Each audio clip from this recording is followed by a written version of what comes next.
આવો આવો જમાઈ. સરસ સર, કઈ તકલીફ નહીં પડે ને? અરે ના ના પગે શું લાગવાનું. જય શ્રી કૃષ્ણ, જય શ્રી કૃષ્ણ, જય શ્રી કૃષ્ણ, જય શ્રી કૃષ્ણ, જય શ્રી કૃષ્ણ, જય શ્રી કૃષ્ણ. પીવો જમાઈ, પાણી પીવો. ચા પીશો કે કોફી? ના ના કઈ જ નહીં. ના ના કઈક તો પીવું પડે. કઈ એ કોફી બને કોફી. ચા બનાવજો. હા તો ચા ચા ચા. અરે લો જમાઈ. અરે ના ના ના અરે થોડું તો લેવું પડે. અરે પેટ ફૂલ થોડું. પેટ ફૂલ. કુમાર બોલો સિગરેટ પાણી શું લેજો? અરે કઈ જ નહીં, મારે કઈ જ વ્યસન નહીં. અચ્છા કુમાર તો લીધી છે. જાઓ અંદર જઈને બેસો. અરે ના ના હું અહીં બેઠો છું, વાંધો નહીં. અરે જાઓ જાઓ, આરામ કરો. સારું. આવી રહ્યા જો આપડા જમાઈ.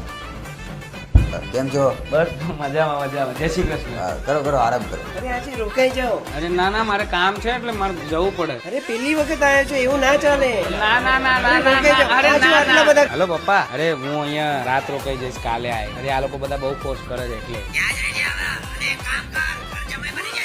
ચકલી ચાલુ રાખો અને રિલે ચાલુ રાખો તો બહાર અવાજ ના જાય. એ આવજો કુંવર. જય શ્રી આવજો, કૃષ્ણ. આવજો. જય શ્રી કૃષ્ણ. સાચવીને જજો. ચલો આપણે. આ લોકો તો કેટલું બધું હાથવાસ મને એમના છોકરાને જેમ રાખતા હતા એકદમ. અને પપ્પા બોલ બોલ જ કરે છે મને. ઘર જમાઈ બની ગયો હું. પપ્પાને ખબર પડે ને કે મને કોઈ પ્રેમ કરવા વાળું સહી ના સિવાય. પપ્પા